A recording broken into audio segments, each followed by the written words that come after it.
All right.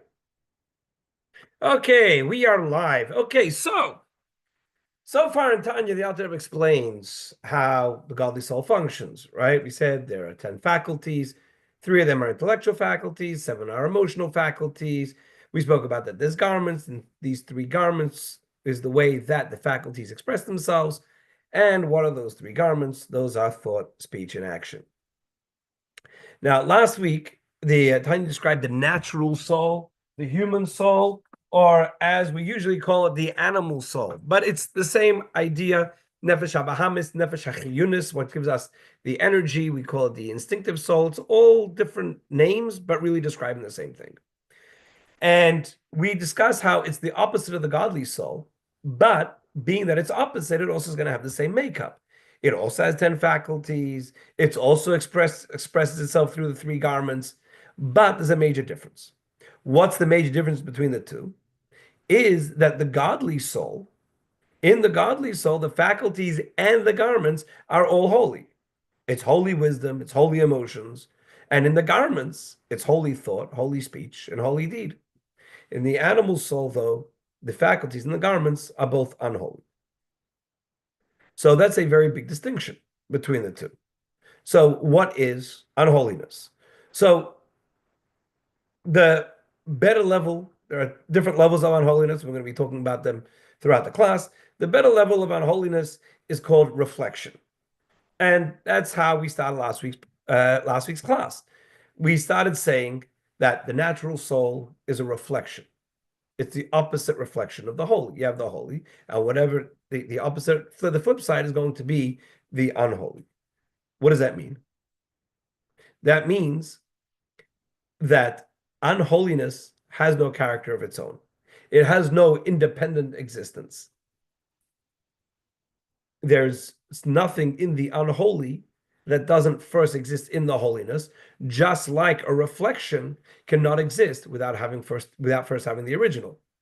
So, therefore, just as the godly soul has its 10 faculties, so too the natural soul, the animal soul, also has the 10 faculties. And just as the godly soul's faculties are going to be divided into intellect and emotion, so too the animal soul is also divided into intellect and emotion. And just like the godly soul has the 3 garments, so too the natural soul also does. So, what do we see from this? What we see from this is there's nothing original about unholiness. Unholiness is merely a reflection of the holiness. So, what this tells us is that evil exists only as a means of identifying holiness. And on the flip side, the holy is identified through the existence of unholy. So, basically, there is nothing that's going to exist in unholiness that doesn't already exist in the holiness, because then it wouldn't be reflecting anything. And that's why unholy is called zelu umazeh. It's called an opposite reflection, because the unholy is a reflection of the holy. Or another term used in Kabbalah is going to be sitra achra. Sitra achra means the other side, right? It's the flip side. Now, unlike the reflection, which highlights how unholiness mirrors holiness, the other side, saying the dark side, right, that emphasizes an absence of holiness. It's the other side. It's the non-holy, right? There's a side of holiness, which is called Sitra de Kedusha. And then you have the other side, which is a Sitra de Klippa, and that's the side that lacks unholiness. Now, a third term used to describe unholiness is Klippa. Klippa means a shell or a husk. We spoke about this a bit last week. And we said that just like a fruit has a shell that hides the edible part that's inside of it, Klippa conceals within it the holiness. And that's why all evil is called Klippa. It's called a shell. Not because it's reflecting the holy or that it's without holiness, but because the holiness that does exist is concealed by the unholy. So it functions as a husk, as a shell, as a cover that hides the good that's inside. Now, in trying to understand what the unholiness is, the Alter Rebbe explains that there's no concrete definition of unholiness. You can't describe unholiness in a positive way. You can only define unholiness by what it's not, by what it lacks. Even in English, what do we call it? We call it unholy. We can't say what it is. We say what it's not. We say it's not holy. So to understand evil, the Alter Rebbe says that we first have to understand holiness, and anything that doesn't fit in the definition of holiness is going to, by default, automatically, is going to be unholy. And this doesn't just refer only to the deep, dark, sinister evil, but anything that's not positively holy, it's automatically unholy or non-holy. And this is a very powerful thing because if you think about it, conventional wisdom will tell you that we have good and we have bad and we have somewhere in the middle. And even in halacha, Jewish law says that you have something which is a chayv, it's an obligation. Then you have things which are going to be an isur, things that you are not allowed to do. And then you're going to have something which is called rishus. Rishus is something which is sort of in the middle, that you could do it if you want, you don't have to do it if you don't want. That's the way it is from seemingly in halacha. That's the way it sort of seems like if you look at the world in general. However, the Alter Rebbe is going to take it a bit deeper and explain to us. And last week we held up a cup of water and we said, well, what is this? Is this holy or is this unholy? So we're going to say over here, this week we're going to discuss that it automatically, if it's not holy, it's going to be unholy. So what falls into this category of unholy? Anything, really, that the natural soul is going to engage in with its three garments in the thought, speech, or action, anything we think, anything we say, or anything which we do, which is not holy, is unholy. Just engaging in this physical activity, the Zohar describes, is as painful and destructive to the spirit. Why? Because it weakens the holiness within a person. So dealing with physicality, spiritual and physical are sort of like a seesaw. When one's up, the other's down. When one's down, the other's up. So the more physical we are, the more involved in physical that we are, by default, the less involved in spiritual we are. So anything which is not holy is automatically going to be unholy. So what is this unholy thought, speech, or action which are going to be unholy? Basically, it's everything that we do. Because if there's an activity, a thought, or a speech that does not have direct, divine, holy, or good purpose, it's automatically unholy, and therefore automatically belongs to the other side, the side without holiness, which is called Sitra Achra. So when Hashem created both holiness and unholiness, Hashem did so in different ways. There's a difference in between the way Hashem created holiness and the way Hashem created unholiness. Hashem created a holiness, and a holiness is created with the desire and a passion. Hashem wanted holiness to exist for its own sake. Hashem wanted holiness to exist, and therefore God creates holiness, so to speak, panim al panim, face to face, meaning that there's an inner will. And an inner will means something that you want and that you do, you want it for its own sake. Unholiness is going to be created, so to speak, over the shoulder. Just if you have to give something to somebody who you don't like, so you hand it over begrudgingly, you avoid eye contact, you're not even going to face them, you look the other way, and you sort of here, take it, right? You so to speak, throwing it over your shoulder. That's the way you give it to someone when you don't want to give it to them. Why?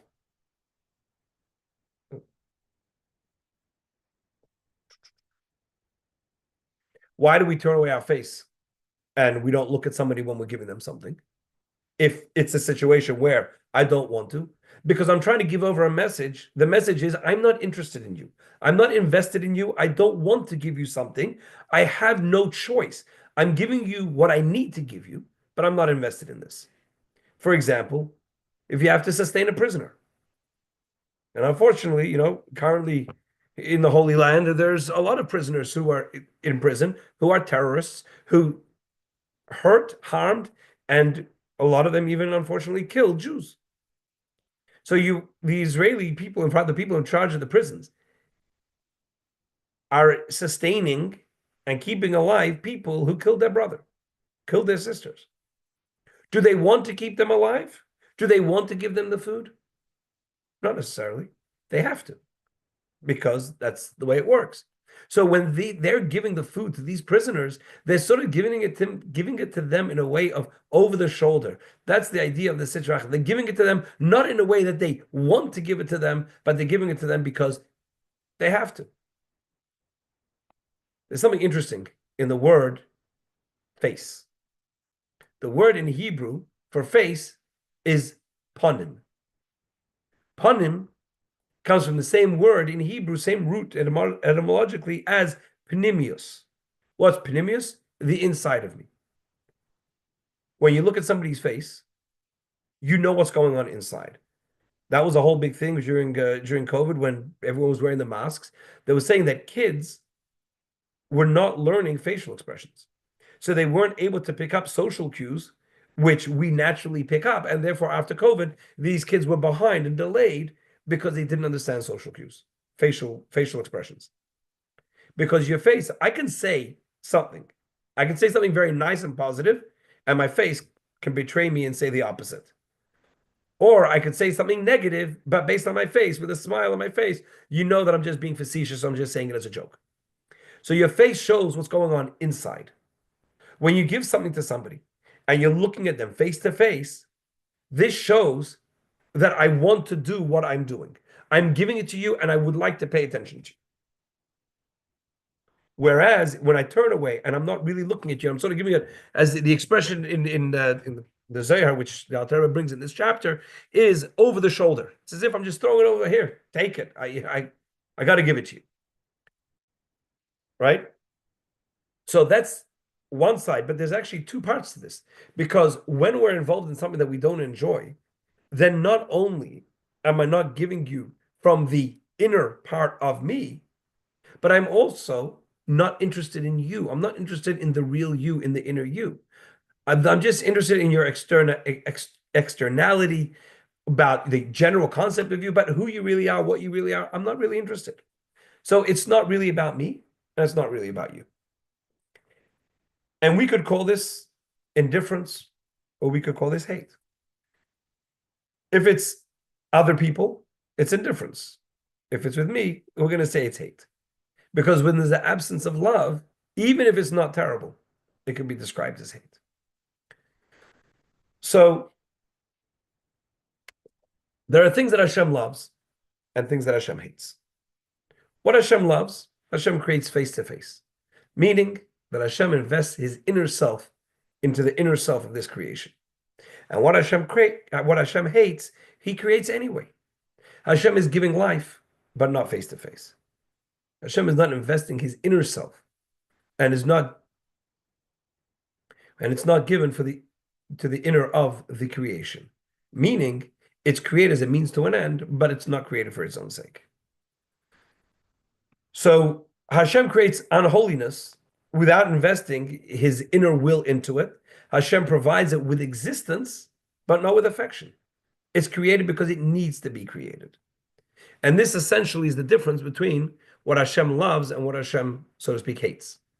What Hashem loves exists for its own sake. It exists as an end in itself. And therefore Hashem wants it for itself. While things that Hashem creates as a means to an end, like the husk that covers the shell, or the shell that covers over the fruit, or as we said before, the reflection, that helps us appreciate the good. And these things exist as a means to an end, but not for themselves. These things, Hashem does not invest his inner self, and they're created over the shoulder, so to speak. And these are the things, Asher Saneh Hashem Elikim, that Hashem hates. So this is the style of creation. We're talking about holy and unholy. We sort of put aside what is holy and unholy. We put it aside for a moment. We're going to come back to it. But what we're saying now is, how does Hashem create holiness? How does Hashem create the unholy? And we just explained the way Hashem creates the unholy is Hashem creates it because it needs to be there, but not because Hashem wants it to be, right? So obviously Hashem created unholiness. There is a purpose for it, and it exists as a contrast to holiness, right? It's a challenge for us to overcome, and through that, we're able to reveal even a greater level of holiness. But unholiness itself is not desired. It's just tolerated as a means to an end to get to the holiness. So let's put the style of creation aside for a moment. What is the practical difference between these two creations? So we're going to start by defining holy, and then as we said before, we're going to do the flip side, and then we'll know what's unholy. So last week we mentioned that holiness is best described as transparent. That which is holy is transparent or see-through, whereas something which is unholy draws attention to itself. What's transparency? Transparency is the ability to look past yourself, look past your own existence, and you're able to see something which is more substantial, something which is more important. What do they say? They say, you might be a pain, but you're not see-through, right? So a window, transparent, you can see straight through. Angels, for example, angels are holy. Angels have no ego. They have no personal agenda. They have no needs. They have no independent desires or ambitions. Angels exist solely to serve Hashem. And that makes them transparent to Hashem's will, because all they're doing is being a conduit, so to speak, and doing what Hashem wants. What do we call them? We call them Malachei Hasharis. Shalom Aleichem Malachei Hasharis. What are Malachei Hasharis? Ministering angels. Why are they called ministering angels, serving angels? Because all they do is they serve Hashem. It's not about themselves. Angels are a transparency that allows the Creator to be visible in the creation without focusing on the created being. And this is a much clearer level than the concept of humility, because in humility, there's a yesh mi she'ayev, there's a me. I am humble. So there's still a me who's humble. Whereas the angels are sort of totally enveloped in godliness and totally transparent, which is why sometimes in the Torah, very interesting, it's the angels are sometimes referred to as Hashem. Why would an angel be called Hashem? Because when you encounter an angel, you don't see the angel. Rather, you see past the angel and you see its divine source. And that's why, interestingly enough, the angels are sometimes in the Torah are called Hashem, Elohim. So, what is unholiness? Unholiness is anything that's not transparent. Anything that's not transparent is therefore going to be unholy or ungodly. What are those type of things? Everything. For example, you're going to sit down to eat. You're eating food. You're eating a meal. The meal is kosher. It's not stolen. Everything's fine. Everything's permissible. Everything's 100% good. But what's the purpose of my eating? I'm eating because I need to eat, because I'm hungry, or because I need strength to survive and to continue. So there's no real divine purpose over here. There's no transparency over here. If somebody watches, if somebody's looking and sees me eating my lunch, they're not going to be reminded of godliness or holiness. So the activity that I'm doing is not holy, right? It's the other side. And that might be, possibly, why many spiritual movements and others, they put a great emphasis on fasting. Because eating itself is an indulgence in an ungodly or non-holy activity. All non-holy activity strengthens the non-holy within us. What does it do? It exercises an unholy set of muscles. And so when that happens, it's going to weaken the godly and the holy that is inside of us. And so to be holy, they believe, it's necessary to fast a lot, right? Fast early, fast often. But I said that for you, Scott. But as we see, there's going to see that there's the kinds of unholiness, there's different types of unholiness. There are some kinds of unholiness which are redeemable, that could easily become part and parcel of actual holiness. And therefore, they shouldn't be avoided, but they should be elevated, as we'll explain soon.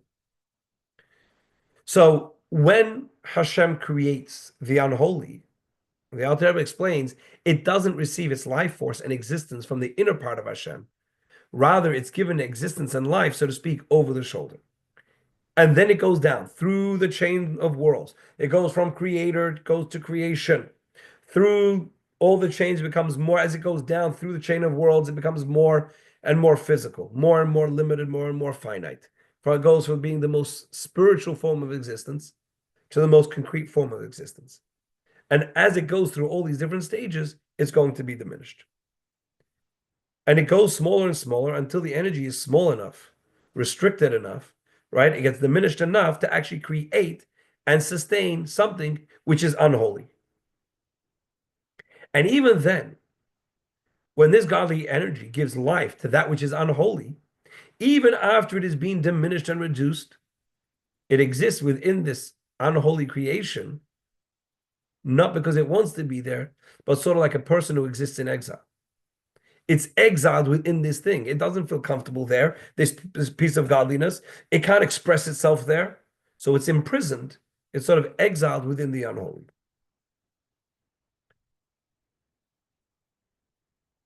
So that's how evil exists. It's in free. And now, okay. So now we've explained how evil exists, why evil exists. Now we're going to look at this a little step further and deeper, which is where we're going to go through in this class. So last week, as we said last week, we spoke about the nefesh habahamis, the animal soul or the natural soul. And we said that the difference between the godly soul, we said, is the intellect causes the emotions.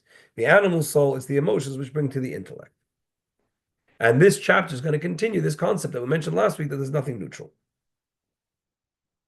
Right? There are some things in this world that want us to see Hashem.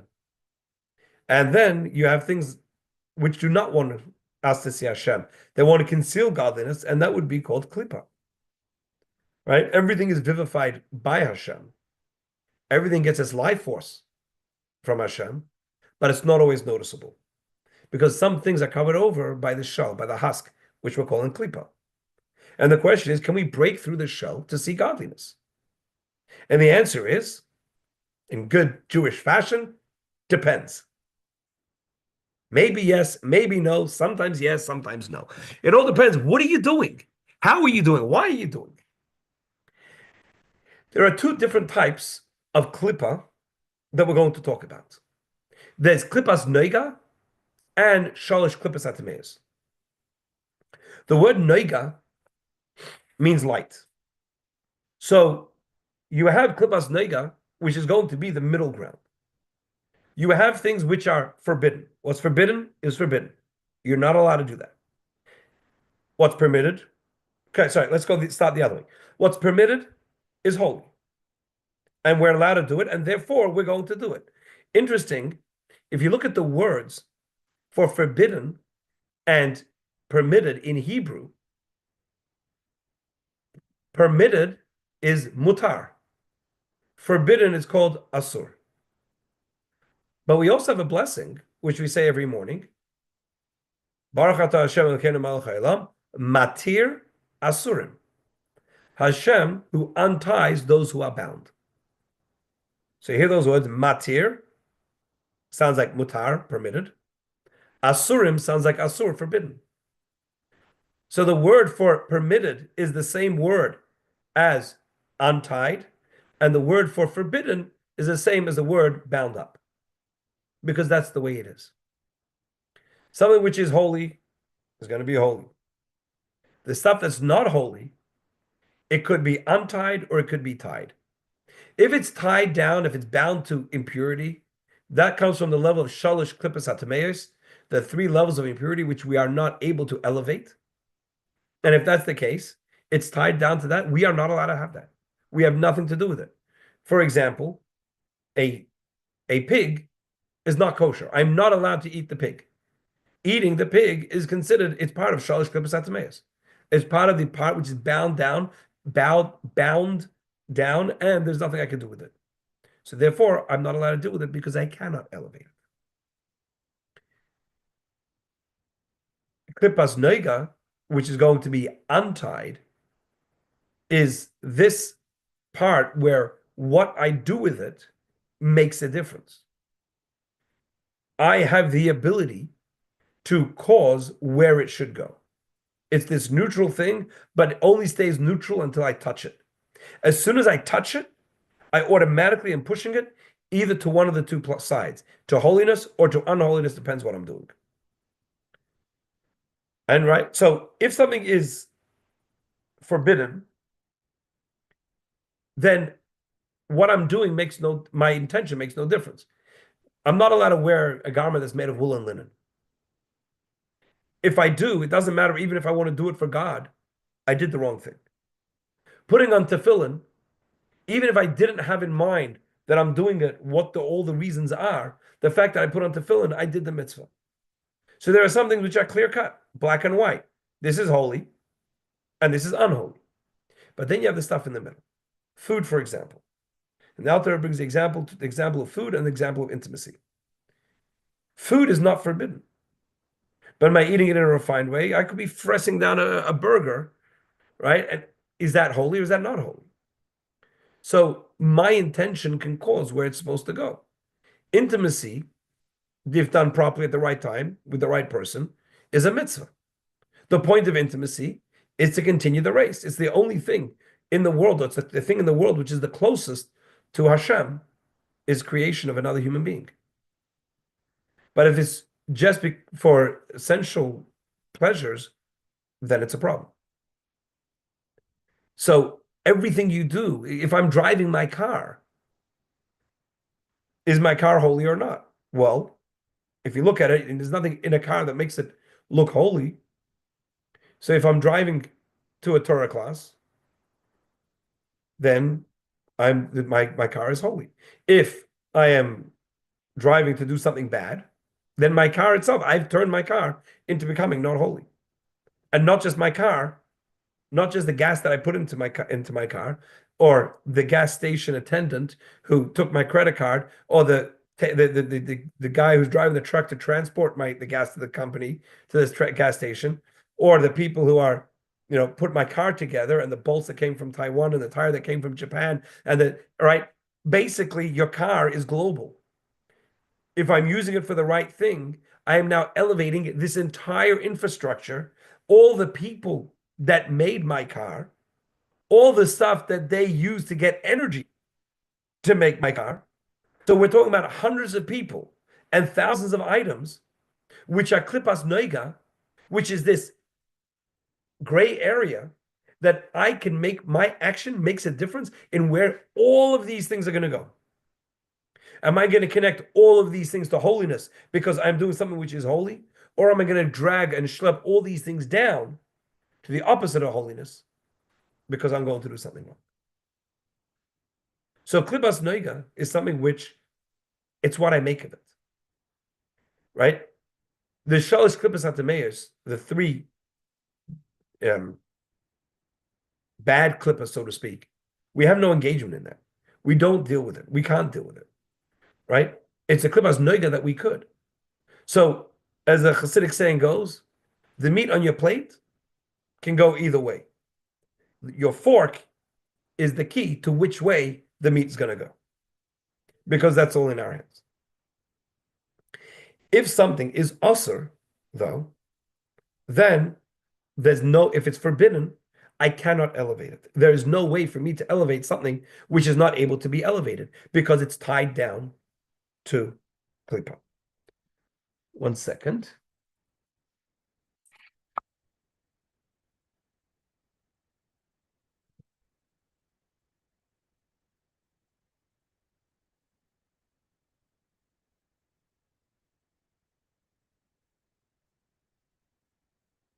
So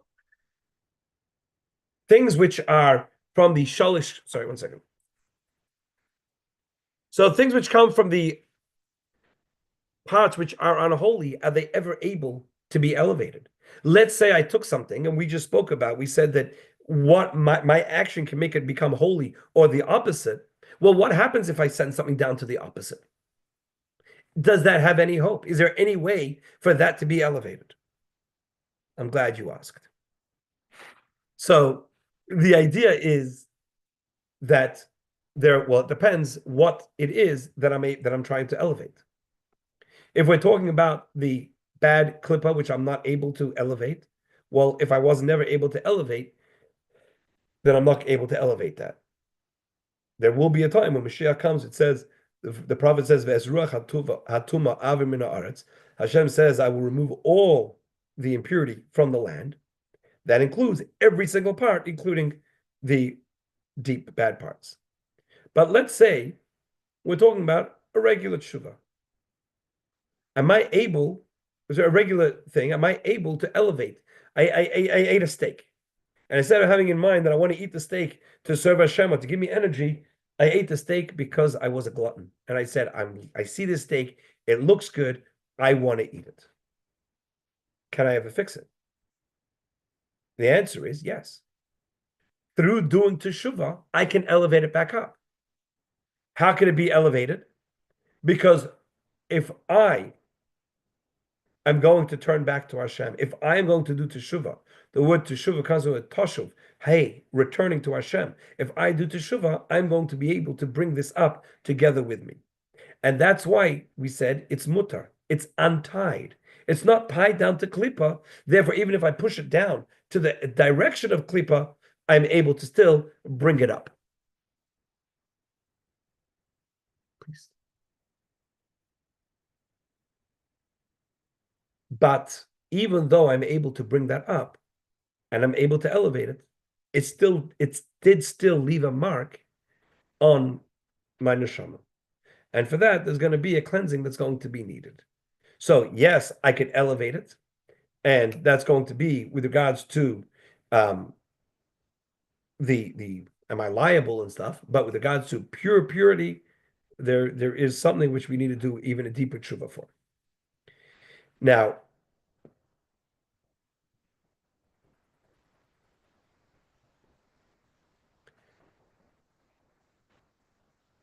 what happens if I want to get and cut to a higher level? What happens if it's something which I want to elevate? I did something wrong. I did something which was from the stuff that I wasn't allowed to do. We're talking about now the shalosh klipas hatameis, the deeper level. Is there any hope for that? And the answer is that there is a certain way that we're able to fix it, and that is through teshuvah. But it has to be a certain type of teshuvah. It's not going to be your regular level of teshuvah. It's going to be a higher level of teshuvah. Whereas Al Teva says it's called teshuvah me'ahava. Teshuvah through love is able to fix the avera, even an avera that you did through the shalosh klipas, through this deep, the part of the klipa, the part of the unholy that's tied down. How do we do tshuva? So there's two types of tshuva. There's the regular tshuva where you feel bad, you regret what you did, you make a resolution, I'm not going to do that again. That's regarding liability. I will not be liable for what I did. It's not going to be counted as a red mark against my name because I did teshuvah. However, is my neshama clean as it was till now? The answer is no. Teshuvah me'ava, teshuvah that comes from love, is a teshuvah when you go deep down and you come to a point where you're realizing and that there's a certain you sort of become full of a certain disgust that, oh my God, connect to Hashem, right? It's sort of like a bomb. Part of the way the container, because that resistance creates the pressure, and then that's able to explode. So you need to have that resistance. It's that resistance which creates the pressure, which creates the bomb. So too, sometimes when we're going to feel bad and we have this, it says, my soul yearns for Hashem. My soul is a thirst, right? My soul was in a barren, desolate land, as the verse says, that's the klipa. And that created such a thirst and such a yearning for water, which we're going to say means godliness, that through that amazing, deep sense of thirst, that is able to bring us to this level, to a high level where we're able to fix this. And that's even higher than the level that a tzaddik is able to reach. Why is that higher than the level that a tzaddik is able to reach? Because when do you yearn for something more, right? You yearn for things when you don't have it. What the saying goes, you don't appreciate it until you lose it. So once you don't have it, when you don't have that close connection to Hashem, which someone who did a sin doesn't have that, all of a sudden now I feel there's this yearning that I want in order that I should be able to get much closer to Hashem. So healing has different parts to it. There's one way where healing, let's say, God forbid, someone goes through a bad situation and there's this certain traumas or stuff that they went through. So the first step of healing is coming to terms with the situation that happened, making peace with what happened and saying, this happened to me. I understand it happened to me. You process what happened. But then you can have a higher level of healing. And that's when this negative situation becomes a catalyst and a source of goodness in your life. That is a much greater level. So when we have teshuva, where the bad situation, so to speak, when you abused your neshama, you abused your soul and pushed it down into the depths of unholiness, but now we're using that as a catalyst in order for me to get to create to a yearning. It's a catalyst for a yearning that I have and a thirst towards Hashem, which causes me to do teshuvah. That is going to bring me to a higher level. So teshuvah, though, isn't a catch-all. Like, oh, I just do teshuvah once and everything's good. No, just like each trauma you go through needs to be healed and addressed individually. So too, every sin that we do, every issue that we have, that also each of them is going to need its own fixing. There are certain sins which are easier to deal with. The Alter Rebbe speaks about sins which don't affect anything physical. And the example that Alter Rebbe brings over here in this chapter is the release of seed, not through the situation of being able to procreate. And the Alter Rebbe explains over there that because this is more, it's not a action changing something in the physical world, therefore it's easier to do tshuva for something like that. Whereas go to the other extreme, if someone had relations with someone who they weren't allowed to and created a child who is a mamzer, let's say, an illegitimate child, there's no way, right? How are you going to do tshuva for that? Because you created something which exists in this world.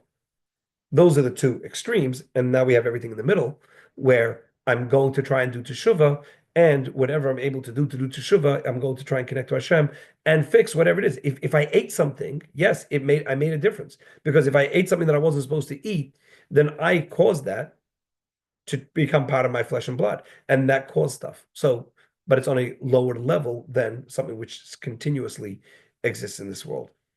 But again, this is all when I do something. This is not from Klippas Noiga. This is not from stuff which is that gray area we're talking about. Shosh Klippas Even the Shosh Klippas Atmeis is something that I'm able to lift and elevate if I do proper teshuvah. And when is the proper time to do teshuvah? The proper time to do teshuvah is during when we say the Kriya Shema, the Shema at nighttime. The Shema at nighttime is when we take stock of our soul and say, how did my day go? What have I been doing? It's a time we have true regret. The Maharal, actually the Maharal of Prague, most commonly known, famously known for the creation of the Golem. So he says that what is Klippa? What is the opposite of holiness? Godliness is knowing that there is one God who created the world, and it's one. This oneness is the only thing that exists. Klippa, when you cover over godliness, now I think there's a duality. There's the godliness which is covered over, and there's me, which I also exist. When we say Shema, Shema Yisrael, Hear O Israel, the Lord is our God, the Lord is one, we are now saying that Hashem is only one. We're only focusing on the God, on the oneness of Hashem, and this is the best time to focus on doing teshuvah. The best time to focus on doing teshuvah is going to be when we say Shema at nighttime. Parenthetically, as some of you know, there is a mitzvah to say Shema during the day, and there is a mitzvah to say Shema at night. And we want to say Shema in the morning as well as at nighttime, and that way we can get two mitzvahs every day easily just by saying the Shema, even if we're not focusing on the concept of doing Shuvah, but just the saying Shema itself is going to be a mitzvah. And the Gemara, the Talmud says, if we say Shema properly, it's like holding a double-edged sword. A double-edged sword, a double-sided sword is going to be a lot stronger, a lot more powerful than a single-sided sword. And what are we using the sword for? We're cutting off the life force that comes to the when we do something wrong. We do something, we get connected to Klippa, we created um, negative characters, so to speak, characters which are connected to Klippa. And when we are going to be doing the teshuvah, we're cutting off the life source and the life force from that thing which we created through doing our sin. So we create these little ethereal beings. So like I don't know what is it, like a computer game, right? You create these little things. However, through your teshuvah, you're able to cut them off and get rid of them, and then they are no longer going to be there. So let's recap and sort of put everything together. What have we been speaking about today? We said that everything we do, it's either we're serving Hashem or we're not serving Hashem. If we're serving Hashem, great, we know we're serving Hashem. If we're not serving Hashem, well, there are two types of not serving Hashem. There's the thick shell and the thinner shell.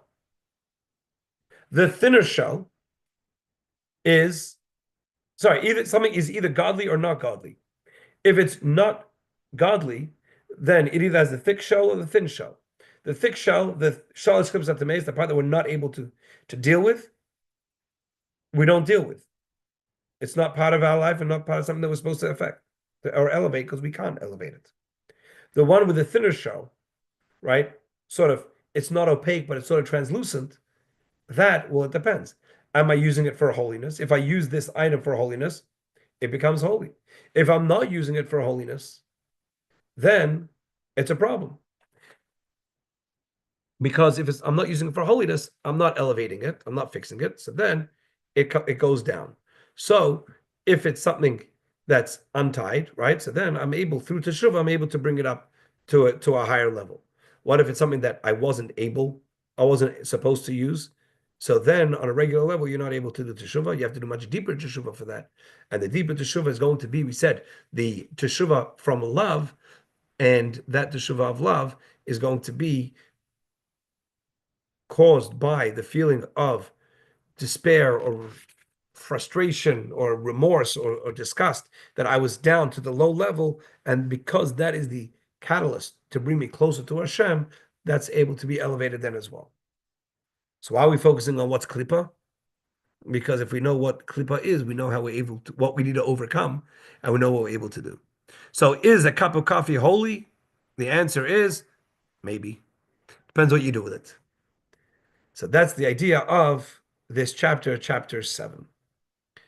We will continue this next week, chapter 8. We'll continue this concept, and then we'll move on to a different concept, a different topic. Interesting, in the Amida, there is a blessing where we say, it speaks about the Balam al-Shinim, about the tattletales. What's the words? You know which one I'm talking about. In the Amida, there's a blessing that speaks about the people who the heretics and the there should be no Balam al-Shinim, there should be no hope, and Hashem should destroy those who go against him. Do you know which blessing I'm talking about? Vaguely, yeah. I know it. I know it by the exact words. So I'm missing the words that I remember. Okay, but you get the concept, right? So if you have a look, it says over there, what do? We ask Hashem to sa'aker usashaber usamager, and then it says v'sachnia. You should uproot, break, and destroy. And then it says, and subdue the negative. We're supposed to put a pause in between the first three words of uproot, break, and destroy, and the word subdue. We said there's the three levels of unholiness. Those need to be destroyed. Those are things that we're not able to elevate. The subduing, that's the one that's a klipas noga that we were speaking about today. that you're able to elevate depending on what you do with it. So in that blessing, we sort of have a break in between the different levels of what we have. So that's chapter 7. Any questions, comments, concerns?